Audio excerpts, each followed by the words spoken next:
ভাবের গোড়া রসের গোড়া প্রেমের ওই গোড়া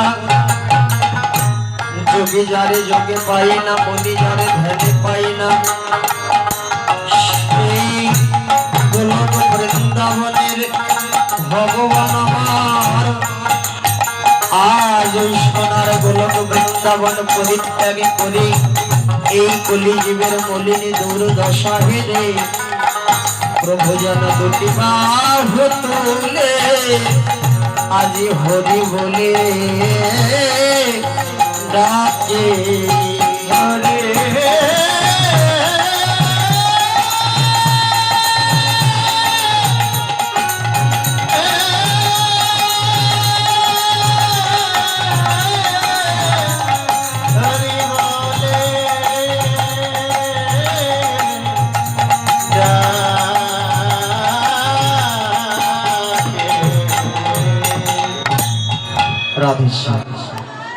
কলিযুগ পাবন অবতার বাবা শ্রীকৃষ্ণ চৈতন্য কলিযুগের ভগবান হলেন শ্রীকৃষ্ণ চৈতন্য মহাপ্রভু বাবা। আজ অদ্বৈত প্রভুর আকুল অহংকারে প্রভু আর থাকতে পারলেন। সুরধনী গঙ্গার কুলে প্রভু তার কে ডাকছেন। অদ্বৈত প্রভু তুলসী আর ওই নয়ন গঙ্গা জল দিয়ে অদ্বৈত প্রভুকে আকুল অহংকার করলেন, প্রভু তুমি যদি এই ধরার ধরণীতে যদি না আসো তোমার এই কলির কামন্ধ মায়াবদ্ধ জীব উদ্ধার পাবে। ভক্ত বৎসল গৌর হরি আমার এসেছে, সচিমায়ের আদরের দুলালিয়া, যিনি বিষ্ণুপ্রিয়ার পরাণ বল্লভ, এই অনন্ত কোটি বিশ্ব ব্রহ্মাণ্ডের যিনি ভজনের গোড়া, ভাবের গোড়া, রসের গোড়া। এই বিশ্ব ব্রহ্মাণ্ড জীবের বাবা ভজনের গোড়া, যিনি গোবিন্দের গো রাধার রা, এই দুহে মিল হলো গোড়া। ভগবান আজ ওই সুরধনী গঙ্গার কুলে ঠিক মধ্যাহ্নকালীন সময় চলতে চলতে ব্রজের ভাবে বিভোর ছিলেন।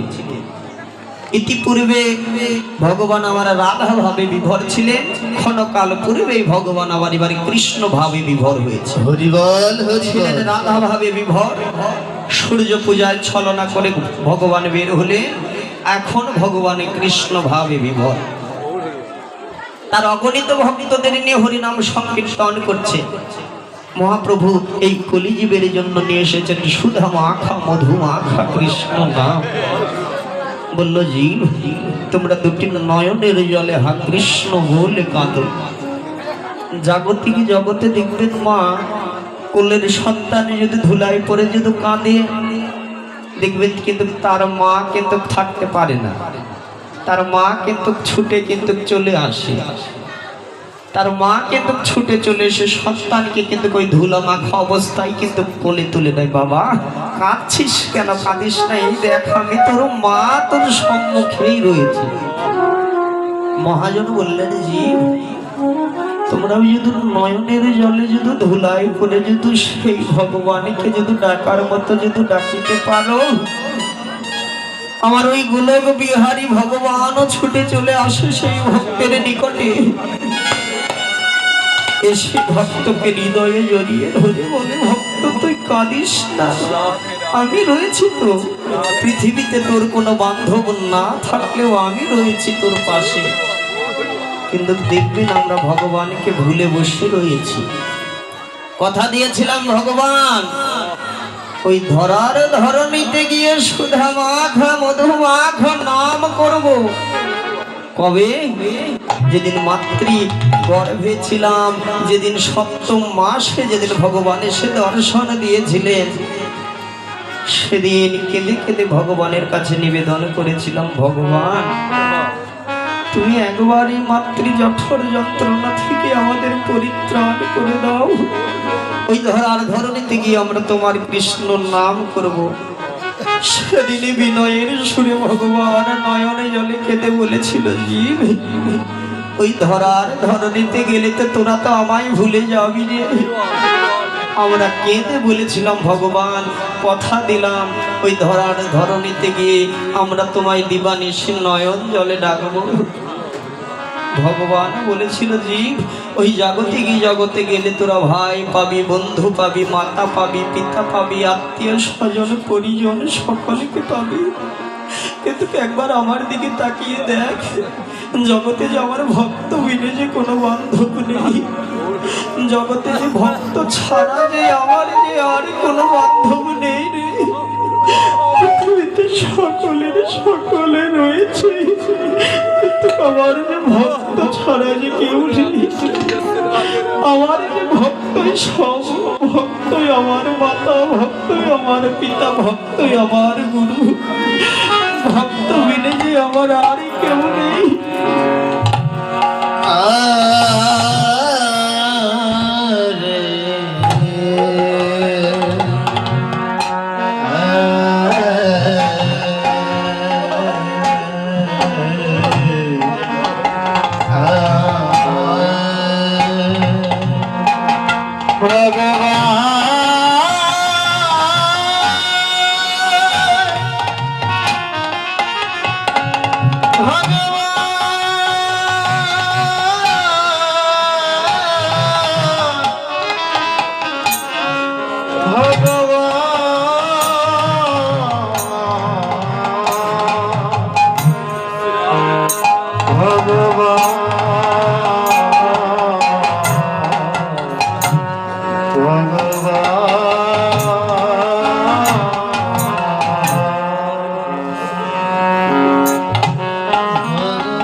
এই পৃথিবীতে সকলের সকল রয়েছে বাবা, ভাই আমার, বন্ধু আমার, আত্মীয় স্বজন পরিজন আমারই মা, কিন্তু পাগল মন, ভোলা মন, একবারে নিজের বিবেককে প্রশ্ন করে দেখো, পৃথিবীতে কি সত্যি ভাই, বন্ধু, বান্ধব ভোলা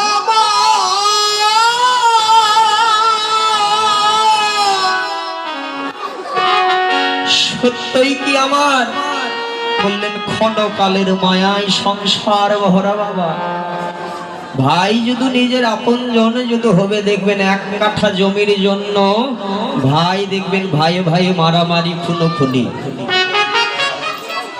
পৃথিবীতে ভাই যদি আপন জন হবে, ভাই ভাই মারামারি। পৃথিবীতে ভাইও আপন না রে বাবা। তাহলে ঘরের মা বাবা আপন? বললেন ঘরের মা বাবা যদি আপন হবে, দেখবেন পরিবারের সন্তান যদি বেকার যদি থাকে, ঘরের মা বাবাই তখন বলে কতদিন আর বসে বসে মা বাবার ঘরে খাবি, নিজে তো দুটা টাকা তো রোজগার করবার তো মরদ নেই। ভাই বোন আপন না, বন্ধু বান্ধব আপন না, তাহলে ভালোবাসার মানুষ আপন? বললেন ভালোবাসার মানুষ তো ভালোবাসে শুধু স্বার্থের বিনিময়ে বাবা। আমার রূপ রয়েছে দেখে আমায় ভালোবাসে, আমার টাকা পয়সা রয়েছে দেখে আমায় ভালোবাসে, কিন্তু ভগবান তো বিচার করে তো ভালোবাসে না। ভগবান দেখে না কোন ভক্তের রূপ রয়েছে, কোন ভক্তের যৌবন রয়েছে, ভগবান শুধু দেখে তাদের হৃদয়ে ভক্তি কতটুকু রয়েছে। পিতা যেমন সন্তান বৎসল, মা যেমন সন্তান বৎসল, আমার ভগবান হলেন ভক্ত বৎসল। ভগবানকে ভালোবেসে জীবনে সুখ নেই বাবা। ভগবানকে ভালোবাসবেন, ভগবান আপনার মাথায় বড় বড় দুঃখের বোঝা চাপিয়ে দেবে। ভক্তকে কাঁদানো ভগবানের স্বভাব। কাঁদিয়েছিল এক ব্রাহ্মণকে, দিনহীন কাঙাল বাবা ব্রাহ্মণ। ব্রাহ্মণের রাস্তার পাশ দিয়ে চলে যায় বাবা। ব্রাহ্মণের হঠাৎ নয়ন গিয়েছে একটি কসাইয়ের দোকানে। কসাইয়ের দোকানে ব্রাহ্মণের নজর চলে গিয়েছে। কসাইয়ের দোকানে একটি কালো কুচকুচে পাথর পড়ে রয়েছে। ব্রাহ্মণ ছুটতে ছুটতে গিয়ে বলে, কসাই তুমি আমায় কৃপা করে ওই পাথরটি দাও। ব্রাহ্মণ কসাই তখনও বলে, ব্রাহ্মণ তুমি তো ব্রাহ্মণ, তোমরা তো সাত্বিক আহার করো, কসাইয়ের দোকানে কি প্রয়োজন? বলছে শুধু তোমার ওই কালো পাথরটি চাই। বললো ওই পাথর দ্বারা আমি আমার দোকানের সামগ্রী ওজন করে বিক্রয় করি, ও দেওয়া যাবে? বললেন বাবা বিনিময়ে তোমায় 50 গ্রাম, 100 গ্রাম, 250 গ্রাম থেকে 5 কেজি পর্যন্ত তোমায় আমি পাথর বাটখারা কিনে দেবো। কসাই মনে ভাবলো একটা পাথরের বিনিময়ে আমি 5 কেজি পর্যন্ত যদি বাটখারা পাই তাহলে একটা কালো পাথর রেখে আর কি করে। 5 কেজি পর্যন্ত বাটখারা কিনে দিয়ে বাবা ওই বিনিময়ে শুধু কালো পাথরটি দিল। বাড়িতে নিয়ে এসে পাথরটি একবার কখনো হৃদয়ে ধরে, আবার কখনো মস্তকে ধরে। কেন বললেন? বললেন ওটি ছিল আমার নারায়ণ শিলা, পরে ছিল কসাইয়ের দোকানে। ভক্তের নয়ন চলে গিয়েছে ভগবানের কাছে। জগতে যারা ভক্ত বাবা তারা যে ভগবানের চরণ ছাড়া যে আর যে কিছু চিন্তা করে না।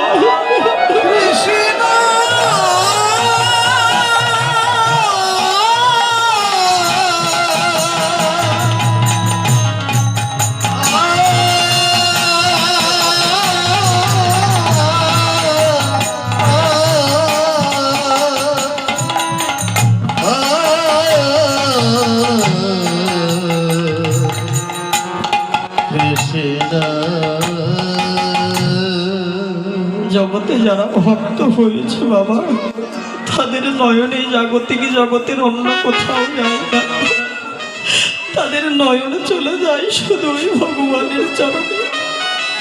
ব্রাহ্মণকে রাত্রে স্বপ্ন আদেশে নারায়ণ বলছে, নারায়ণ নিজের যদি ভালো চাও আমায় যেখান থেকে এনেছো সেখানে রেখে এসো। ব্রাহ্মণ নয়ন জলে বলেছে, ভগবান তুমি আমায় যদি শত ব্যথা শত দুঃখ দাও আমি সব সহ্য করব, কিন্তু বিনিময়ে আমি তোমায় হারাবো না ভগবান। ব্রাহ্মণের দুটো সন্তান ছিলেন, ঘুমিয়ে রয়েছে। পরের দিন প্রাতকালে বড় ছেলে উঠেছে, ছোট ছেলে আর ঘুম থেকে ওঠেনি। ভগবান ছেলের প্রাণ কেড়ে নিলেন। মৃত সন্তান পড়ে রয়েছে শয্যায়। জগতে বাবা দেখবেন সব সহ্য করা যায়, মৃত সন্তানের বিরহ ব্যথা সহ্য করা যায় না। যেই পিতার চোখের সামনে তার সন্তান পড়ে থাকে, যে মায়ের কোল খালি করে তার ওই সুখ পাখি মা বলা পাখি চলে যায়, জগতে তারাই জানে সন্তান হারানোর ব্যথা। ব্রাহ্মণ বলছে, ভগবান একটা সন্তান কেড়ে নিয়েছে, দুঃখ নেই, তুমি যদি আমায় শত ব্যথাও দাও আমি তোমায় ভুলবো না। সন্তানের সৎ কাজ করলেন বাবা। পরের দিন ব্রাহ্মণকে আবার স্বপ্ন আদেশে বলছে, ব্রাহ্মণ নিজের ভালো চাইলে আমায় যেখান থেকে এনেছো সেখানে রেখে এসো। বললো তুমি আমার একটি সন্তান কেড়ে নিয়েছো, দুঃখ নেই, আমার সর্বস্ব ধন কেড়ে নিলেও আমি তোমায় ছাড়বো না। পরের দিন বড় ছেলেকে কেড়ে নিলেন। বেশ কিছুদিন পর তার সহধর্মিনীকে কেড়ে নিলেন। কারণ বশত ব্রাহ্মণকে ঘর ভিটে মাটি ছাড়া করে দিলেন ভগবান। দিয়ে ওই নারায়ণকে একটি ঝোলার ভিতরে নিয়ে পথে পথে যায় আর শুধু কাঁদে। ঘুরতে ঘুরতে এক রাজার রাজ্যে চলে গিয়েছে। রাজা ছিলেন বড় ভক্ত। রাজা ওই ব্রাহ্মণকে নিয়ে গিয়ে তার রাজ মন্দিরে আশ্রয় দিলেন। রাজ মন্দিরে থাকলেন ব্রাহ্মণ। রাত্রিবেলা বাবা ওই নারায়ণ এসে রাজার ওই ভগবানের অঙ্গে যত সোনার গহনা ছিল সকল কিছু চুরি করে ওই ব্রাহ্মণের টোপলার ভিতরে লুকিয়ে রেখেছে। সকালবেলা প্রাতকালে রাজার মন্দিরের দ্বার খুলে দেখে ব্রাহ্মণে ঘুমিয়ে রয়েছে, কিন্তু ভগবানের অঙ্গে কোনো সোনার গহনা নেই। পুরো রাজ্যে রোল পড়ে গেল যে রাজার মন্দিরে ভগবানের গহনা চুরি হয়েছে। চুরি করেছে কে? বললো ওই ব্রাহ্মণ চুরি করেছে। টোপলা খুলে দেখে সত্যই সোনা দানা গহনা। তৎকালীন সময়ে সেই রাজার রাজ্যে শাসন ছিল, খুব কড়া শাসন বাবা। ব্রাহ্মণ শুধু নয়ন জলে ওই নারায়ণকে বলছে, নারায়ণ জীবনে এমন কি অপরাধ করেছে তোমাকে ভালোবেসে ধন কেড়ে নিলে, জন কেড়ে নিলে, বিষয় তাতেও শান্তি হয়নি। আজ তুমি আমায় চোর অপবাদ দিলে ভগবান। ওই রাজার রাজ্যে শাসিত ছিল, কোনো চোর চুরি করলে তার দুটো হাত কেটে দেওয়া হতো।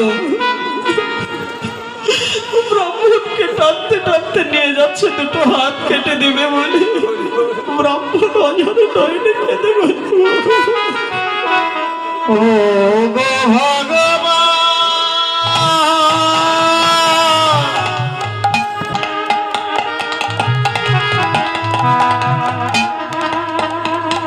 ও গো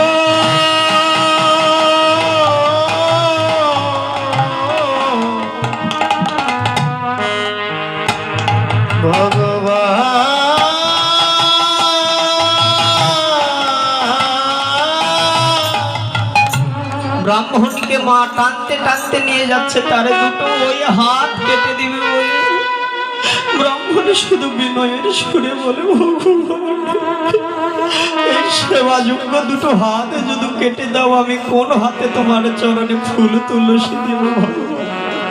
হাত কেটে দিলে দু হাত দিয়ে রক্ত ঝরঝর করে পড়ে যায়। ব্রাহ্মণ ওই টোপলাই করে নারায়ণীকে নিয়ে যেতে যেতে হঠাৎ এক বিলের ভিতরে দেখে বাবা পদ্ম ফুটে রয়েছে। পদ্ম বিলে শত শত পদ্ম।